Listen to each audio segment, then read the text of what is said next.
Okay, it's time for the final season of our PCM career mode to begin. And well, this is what our team looks like at the start of this last season with Juan Ayuso as our new signing. Not exactly the overpowered GC rider I was hoping for my final season of this career mode, but 79 mountain, 80 medium mountain and 77 time trial should be enough to be competitive. Especially with the following man by his side. Lorenzo Finn, 78 mountain, 81 medium mountain, 78 hill, but only 72 time trial, but he's only 22 years old, so there's still a chance he grows before the Tour de France. And of course, the rest of our team is pretty fantastic too. Paul Magnier as one of our sprinters, Zach Erdzen as well, Jakob Ommerzel and Adria Perikas as our mountain support, Morgado for the cobbles. What I'm trying to say is we've got a pretty stacked team. Now you might be wondering, it's day one of our new season, Benji, why are you on the facilities tab? But I've got a plan. There's simply no such thing as bankruptcy in Pro Cycling Manager. So with 2.5 million in the bank, I'm gonna spend all that money on mechanical doping for my team. For example, time trial training bike, made to measure molded handlebars, made to measure time trial skin suit, and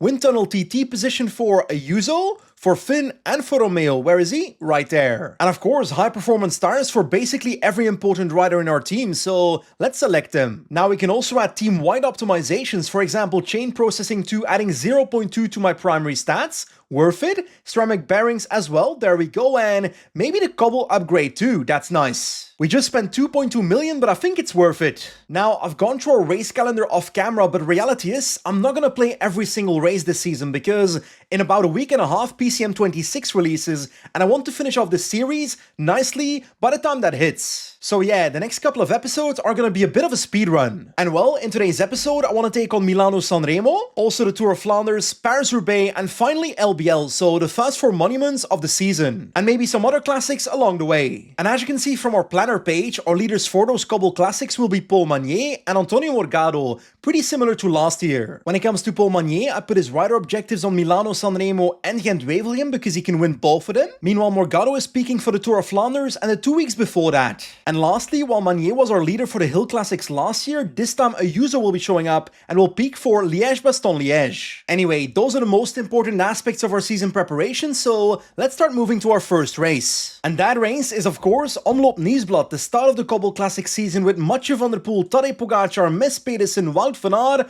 The whole list is here. And my goal is simply to be competitive. I don't care if that's a podium, a victory or a top 5. Okay, our first race has begun. Morgado with a -1 on the day, so not the best start. +1 on Magnier, so 75 cobble and 81 hill. He's our leader, I think. And by the way, he looks so much better in that French National Championships jersey than the European one. That's for sure. Now, in terms of parkour, there's of course a lot of cobble and hill segments en route, but it's all about the last two, the Muur van Gerardsbergen and the Bosberg. That is the spot where the race will explode. Anyway, just about 75 kilometers to go, so the cobbles are about to start. Let's get our team a bit more to the front. We need a good position. Oh, Tadej Pogacar is moving already with 63 kilometers to go in the wheel of outsiders. I did not see that coming. And to my surprise, the peloton is chilling in response to that, so Pogacar is getting a free gap in this small group. Like, I'm sorry, but it's not my responsibility as an outsider to solve this, so I'm not doing anything. On the Eikenberg now with 50 kilometers to go, and Pogacar is slowly but surely catching riders from the breakaway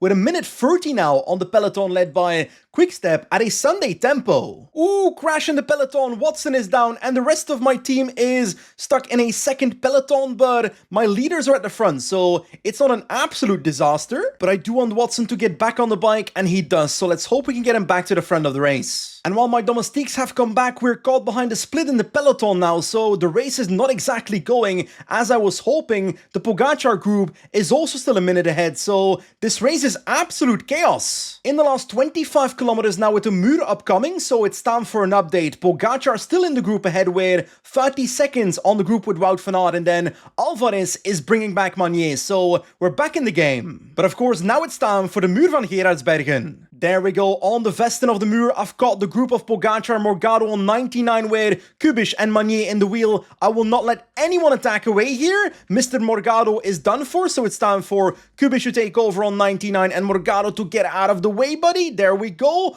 over the top, and let's try to sit up right now because I need to recover. But I think those are attacks by Mess Pedersen and so forth. Kubish will need to relay on 85 or try to follow those moves. Ay.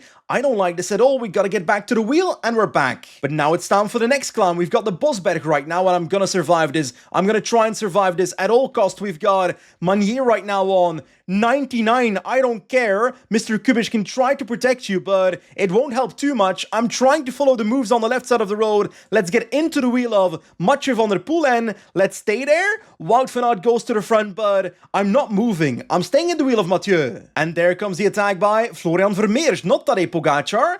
And me staying in the wheel of Van der Poel, it helped. And actually, I see the tired animation on Pogacar, so I think he's basically done for. It's Van der Poel, Pedersen versus Wout van Aert, and Manier, of course, trying to follow the wheel of this attack, and it looks like Pedersen is feeling really good today, so I'll actually switch to his wheel. Oh, that's an attack by Wout van Aert. Mathieu gets onto the wheel, so that's good, but now we're stuck in a second group here for a second. Come on, Mathieu, respond to the front of the race, buddy. Respond to the front of the race. Pedersen is trying that now. Let's try and follow Pedersen. I don't want to do too much. Energy gel on Manier. Let's try to get back. And with 2.4 kilometers to go, we're in the front group, and we've got to move up front by Del Grosso right now. We've got energy though, so let's try and move up and let's try to sprint already. Manier launches very early, but I'm trying to come past on the left side of the road. Come on, Manier, come on, come on, come on. Did I launch too late? I think I might have it. Paul Manier, come on. No, we're beaten by Stefan Bissegger of all people. Really? That was such a good race, and the final took it away from me on the line. Stefan Bissegger is the winner of Omloop Nieuwsblad, but I gotta confess,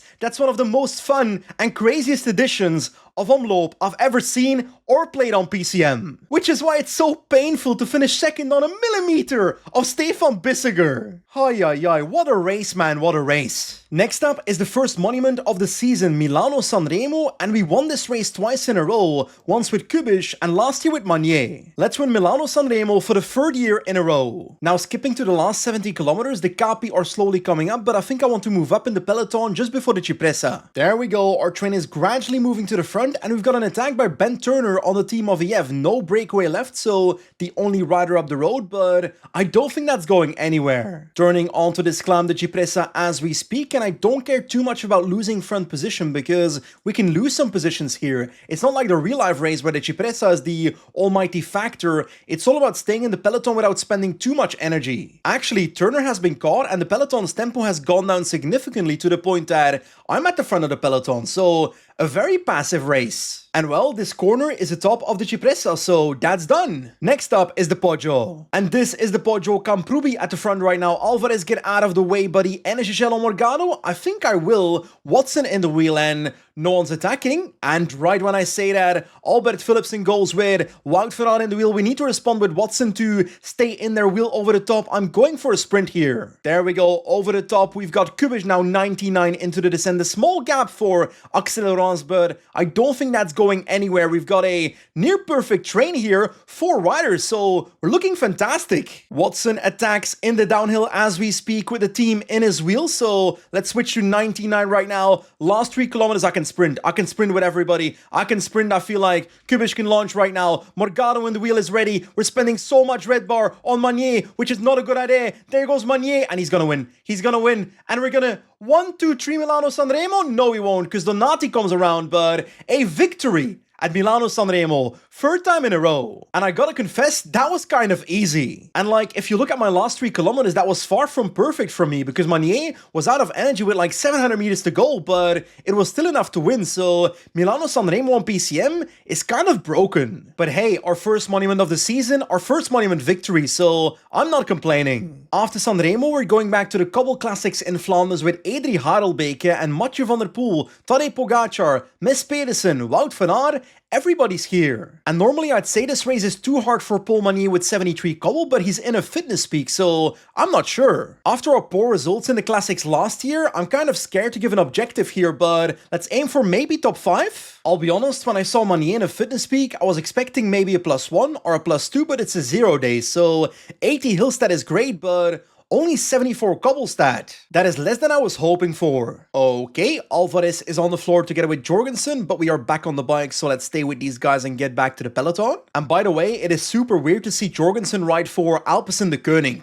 Anyway, back in the peloton, let's get Alvarez to protect Mr. Morgado here. We are just past the halfway point of the race, and not much has happened so far, even though we've had lots of hills and couple segments already. UAE spacing right now, but it's still a peloton of 96 riders with a 2-minute gap towards the breakaway. Pretty passive so far. Ooh, Paul Manier puncture on the Eikenberg. That is bad. Kamprubi can wait on... I can't do that. Can I do that? Yes, I can do that by putting him on the wheel of Manier. He will wait automatically. I'll do the same with Tomasz Kopecky, and the rest of my team can not pace in the peloton, please. Where is Manier? Is he still in the peloton? Is he still in the peloton?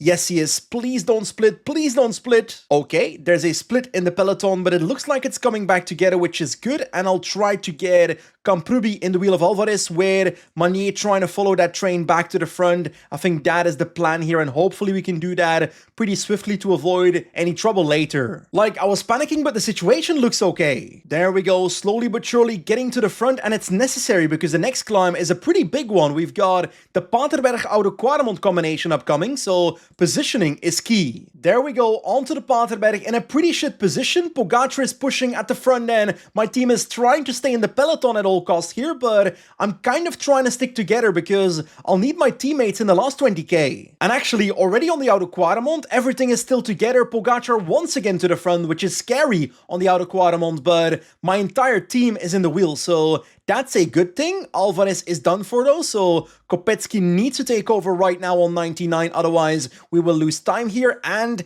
is there a gap? A small gap maybe, but I've got so many teammates here that it's not too bad. And actually, after the Oude Quaremont, the peloton is still 39 riders all together, so one small bump left and that's all the obstacles for today. I've got multiple teammates, but the energy is a bit lacking. I'm trying to recover as much energy as possible with this passive peloton, but I do expect attacks to come pretty soon. There they come by Pogacar and so forth, so Alvarez needs to get to the front and start pacing, but it looks like other attacks are catching the first attack. So Pogacar is caught again, and we've got new attacks by Kili, Ganna, and Van Aert, and now Pogacar is going to catch that. So it's a recurring cycle. Riders keep on attacking. I think Pedersen is off the front at the moment, but UAE Team Emirates is now pacing for Pogacar in the group behind. My energy is so low, and Morgado looks the best right now, so I might have to go for him. My riders are literally in the last few positions in this chasing group, and I'm not gonna do much because I don't have the energy to do that. So I'll let these two riders ride off. I don't care.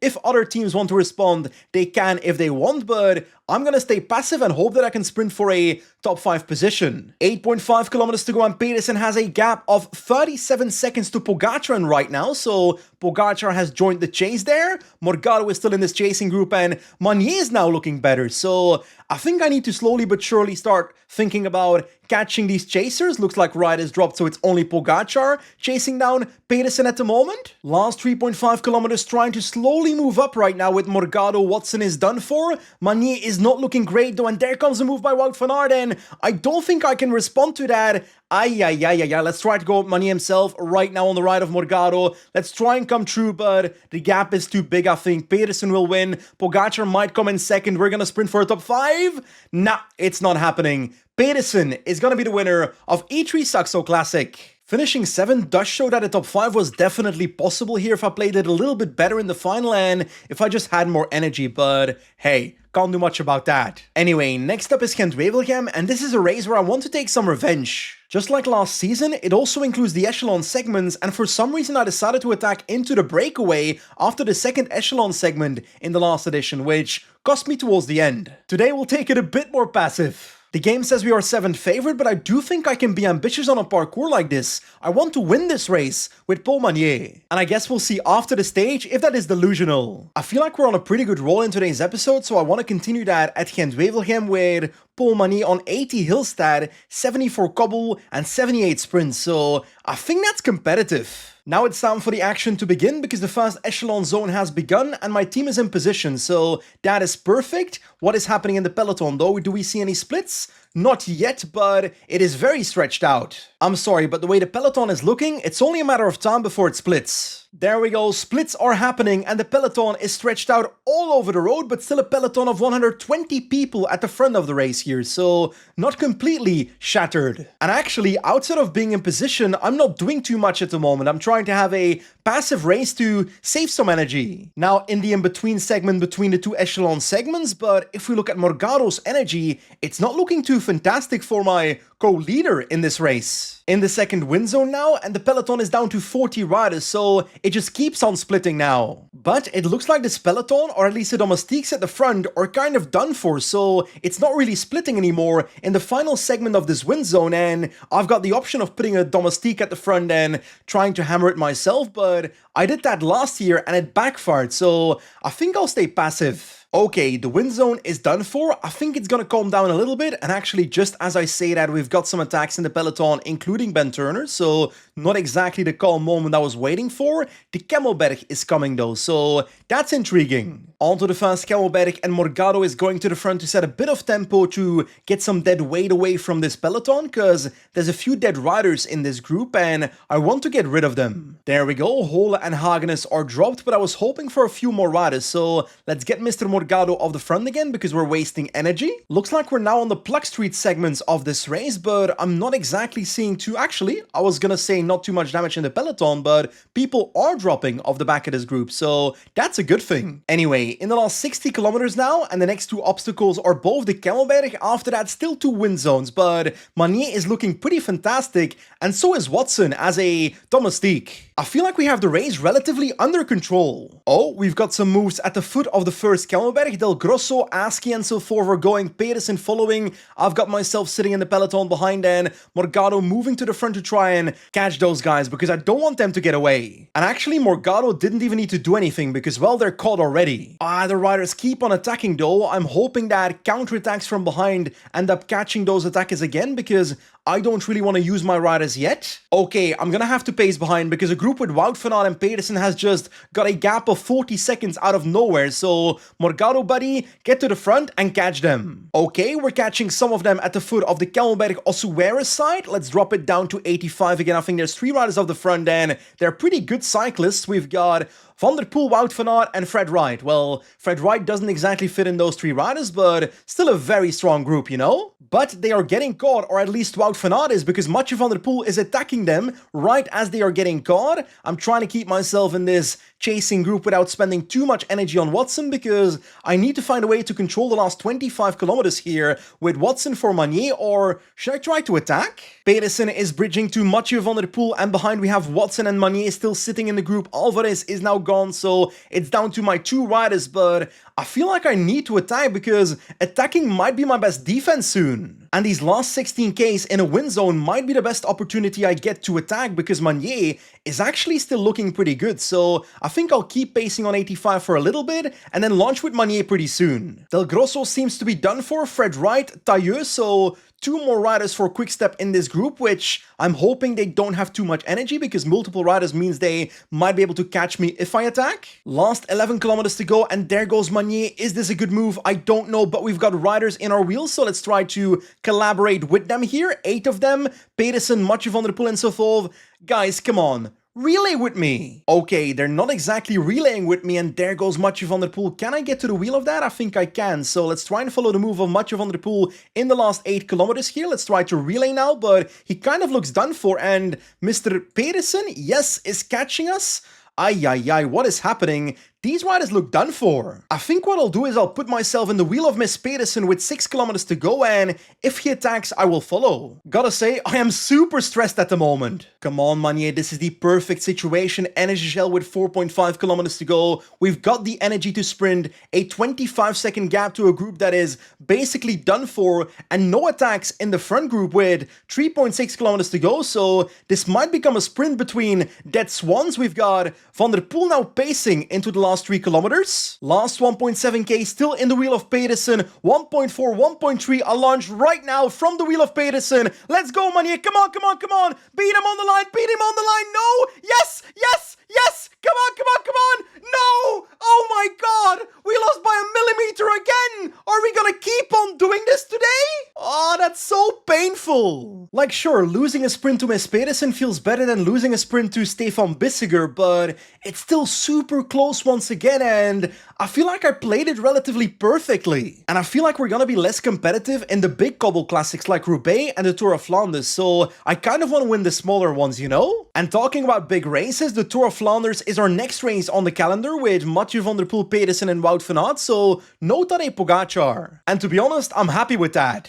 When it comes to our team, Paul Magnier is still in a fitness peak, so I kind of trust him as my leader, despite the 73 cobble only. Especially because Antonio Morgado has been a bit of a disappointment in the cobble classics in the last 1.5 years, so he's gotta step up. Like, I'd love to finish top 5, but I think a top 10 is more realistic for us. Oh la la, starting off with a +1 on Magnier, so 81 hill stat and 76 cobble. That's what I call a leader for RVV. Still 130 kilometers to go, but the peloton is on the first Oude Quaremont and literally nothing is happening as expected, so it's waiting time. Now in the last 75 kilometers on Berg ten Houte, and we've got about 20 kilometers left before we start the second Oude Quaremont, so I want to keep myself in a good position, and so far that's actually working, but now there's a small gap, but Visma Lease Bike is keeping it together. Let's stay focused and don't get caught behind the split. In the run-up to the Oude Quaremont, and Camprobi is protecting Magnier. Gotta say he's been fantastic in the cobble races so far, despite only being 71 cobbles, so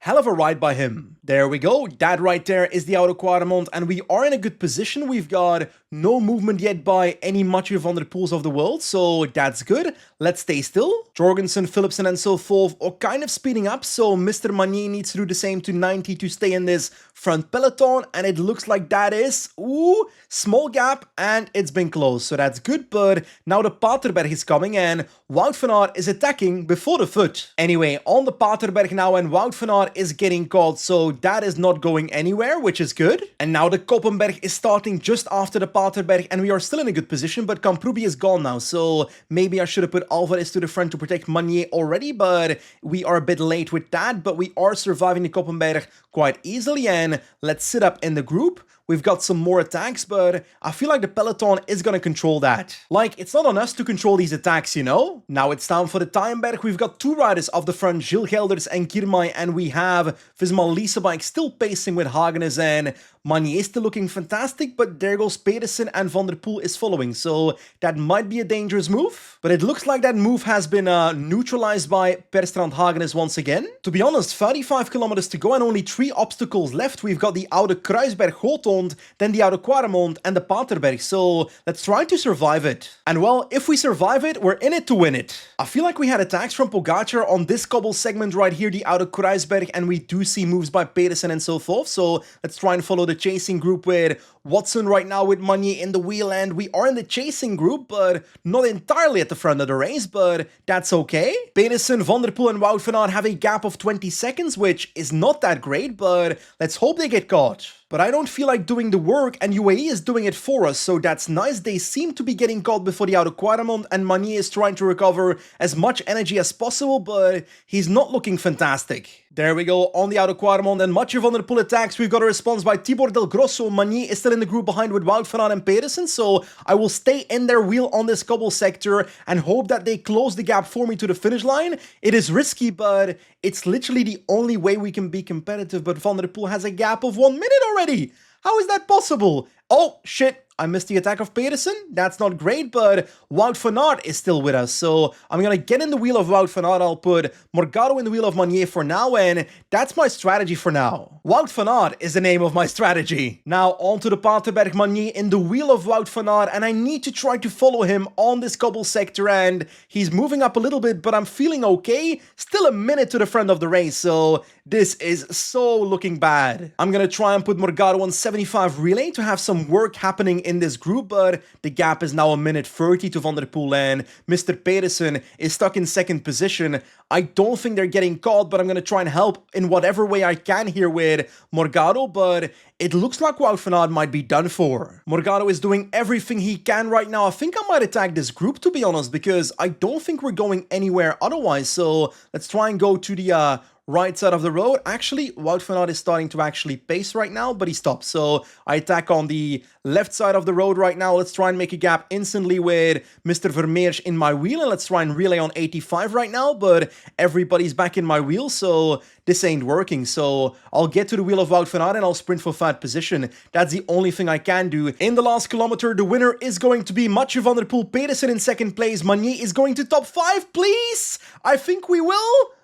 No! 6th place! Really? I'm losing everything I won in this episode by a single millimeter, I swear! Like realistically, I don't think there's a way for us to win this race with Paul Magnier, but a podium was definitely possible if I didn't attack in the last 6 kilometers and waste my red bar. That was definitely a mistake. Now usually I look forward so much to Paris-Roubaix, but with my team, I don't think this is gonna go well. Once again, Magnier is only 73 cobble stat and has lost his fitness peak. But on the positive side, Antonio Morgado is in a fitness peak now with 77 cobble stats, so he should be our leader on paper. But of course, against this competition like Mathieu van der Poel, if I get a top 10, I'll be celebrating. So I don't actually think that the breakaway in Pro Cycling Manager in Roubaix actually works, but I'm still going in there with Kamprobi just in case. In the meanwhile, in the peloton, Paul Magnier has 75 cobble stat only, so that's a bit sad. Morgado with 79, so that's fantastic. The first cobble sector is coming pretty soon now, and the peloton has the breakaway on 6 minutes, so I think this breakaway is doomed, but at least Kamprobi is enjoying his time up there. On the first cobble sector, there's a split in the breakaway, 4 riders up front, so that's not great, and Kamprobi's in the second group. The gap to the peloton is down to 4 minutes already, but I gotta say, this race is much calmer than last year. I swear we had echelons and Wout van Aert attacking on the first cobble sector, but in this Paris-Roubaix, it's literally chilling in the peloton so far. But with just over 100 kilometers to go, 2 important sectors are coming, Havluya-Wallers and also Trueda-Arenberg, so let's get ready. The break is back to a full 11 riders with 3 minutes 30 on the peloton now, so the gap is getting smaller and Kamprobi's yellow bar is also, and I'm not actually in the perfect position in the peloton, so let's try to move up a little bit before we get to Trueda-Arenberg. Because, well, for that sector, positioning is key. And the breakaway is through that chicane into Trueda-Arenberg, so that sector is starting. Let's keep Kamprobi on 65 pacing, but the peloton is not too far behind, and I'm still not in a perfect position, so come on guys, move up! There we go, moving up on the right in a decent position into this sector, and I don't actually think too much is gonna happen here, so let's hope that's indeed the case. We've got a crash in the peloton by Florian Van der Poel with a puncture, a crash by Vermeers, everything's happening. Ay, but even though all of that is happening, it's gonna be a peloton of 148 people over this sector, so nothing happened. Despite that mechanical, Mathieu van der Poel is still literally in the front segment of the peloton, which is insane. Compare that to what happened in real life. He was gone. By the way, in the breakaway, Kamprobi is basically out of yellow bars, so in Pro Cycling Manager there's seemingly no value of trying to get in the breakaway at all. And actually, talking about Kamprobi and the breakaway, they've been caught by the peloton, so back to square zero. Ooh, Thomas Kopecky with a puncture. It's fortunately him, because I don't want that to happen to Morgado. Seemingly still in the peloton though, so let's move up. Ola, 60k to go. Wout van Aert, Pedersen and Vatsik are attacking the peloton here. We've got a small chasing group and Ballerini pacing now for Ineos, but we're still looking pretty good in the peloton with Kubic protecting Morgado, and I don't need to respond to all these moves because, well, we're major outsiders. Basically, I gotta save my energy as long as possible. I feel like I'm starting to struggle a little bit to follow the tempo in the peloton now. It's still 50 kilometers to go, so we're not even on Mons-en-Pévèle yet. And a small update, Pedersen and Wout van Aert have been caught, but now Mathieu van der Poel is into the attack just before Mons-en-Pévèle turning onto it at the moment. Let's keep Morgado in a good position in this second group. Come on, man, follow? But actually, not too much is happening on this cobble sector. Kopecky can now protect Morgado for a little bit, and Kubic can switch to automatic. And well, the longer Mathieu van der Poel is wasting energy up there, the better for us. Now on Cizuana-Bourgel, and we've got a move by Ganna and Pedersen towards Mathieu van der Poel, so I'll try to follow the chasing peloton behind as long as possible, and I'll wait as long as possible to use my energy. I want to eat their plates before I eat mine. This does mean Pedersen, Ganna and Van der Poel have a gap of 18 seconds on UAE Team Emirates spacing in the group behind, and it's a peloton of 14 riders now, and Wout van Aert is isolated, and we've still got 3 riders, so we're looking fantastic. Oh, was that a mechanical by Mathieu van der Poel? I think it was. He dropped out of the first group and is back to attacking towards it. So this is kind of silly, but this means I can try and follow the Wout van Aert move here in the second group on 93, 94, 95. Come on, Morgado. Magnier can protect you as long as possible, but there is a gap right now, and I'm trying not to spend all my energy on Watson and Magnier right now, but I'm also dropped at the moment. Watson is now done for after relaying 99. I've got myself on Morgado on 85, but but I think the people in my wheel are done for, so I can't get much help from Philipsen and Fedorov, and the gap exists, so I need to somehow bridge it. On to the last cobble sector now, an easy one, Willem Zahem, and I'm getting closer now to the next group. I'm dropping Philipsen, and I want to get to this chasing group with Wout van Aert, and I'll try to get in the wheel right now. He's attacking, but that attack has stopped. Can we work together and try and get back to the front? Because those three riders have a solid gap and Pedersen is attacking. So we're definitely not doing that. I'm going to switch to the wheel of Wout van Aert and sprint for a top 5 position. Like, we have to be realistic. That's the best we can do now. On to the velodrome. Energygel on Morgado with 4.8 kilometers to go. Come on, man. Get a top 5 here. Pedersen is definitely going to win Paris-Roubaix here. We have 2.2 kilometers to go. Wout van Aert goes to the front of the group. I've got barely any energy. Riders are colliding with us.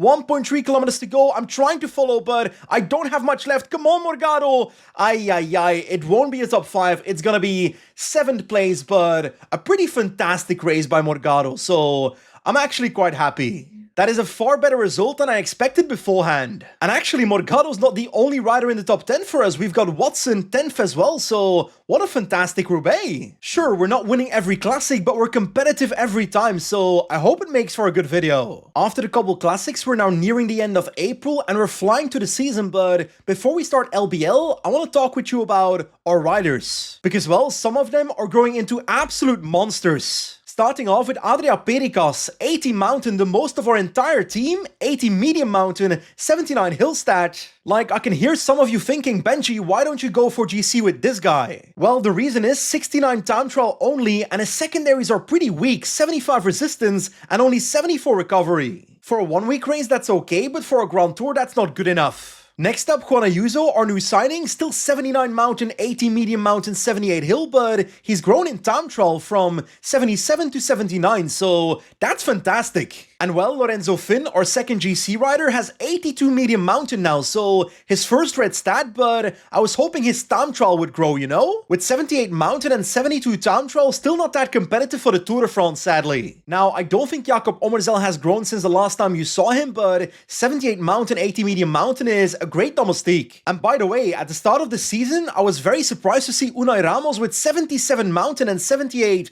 medium mountain, but his secondary stats, 66 resistance, 69 recovery, that's bad. Putting our GC riders to the side, there's also one big change when it comes to our sprinters. Our young Slovenian Zak Edzon is now 80 sprint stat, 82 acceleration, so that is almost a top sprinter. Lastly, I want to talk about this man, Benjamin Noval, 74 medium mountain and so forth, so not exactly the greatest stats and potential in the game here, but in real life this rider is, I think, still riding with the juniors, but he's putting up Pole 6 SAS level performances at that age, so this will be a massive talent in the future. Benjamin Noval, remember the name. Anyway, it's fair to say our team is slowly but surely growing into something really powerful. And let's hope we see the fruits of our labor in our next race, the 4th monument of the season, LBL. And of course, Tadej Pogacar is here, so I'm terrified. But I think our team, led by Juan Ayuso with a fitness peak, is also monstrous in this race. Finn, Magnier, Perikas, Omerzel, Morgado,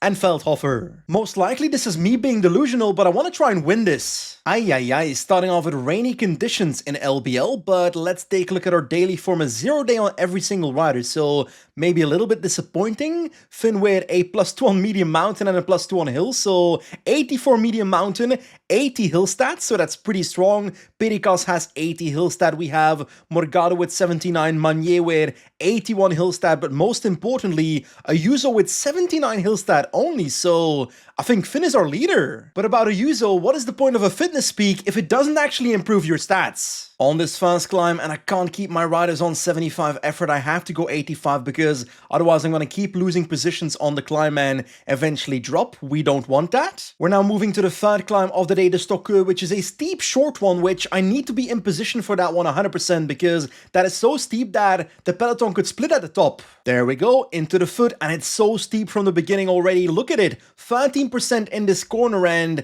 I've got myself in a decent position except Ayuso, but it's looking fairly okay for now. Into the downhill, and please no splits ahead of me. I think we're gonna be fine, but there might be splits behind us. There we go, a split in the peloton right now as expected, so our positioning was definitely worth it, and we gotta move up with Ayuso because he's really not in a great position. Now, the Côte la Haute Levée, next climb. Ayuso, what are you doing? Don't struggle. 88, 90, buddy. 91, 95. Come on, buddy. Follow.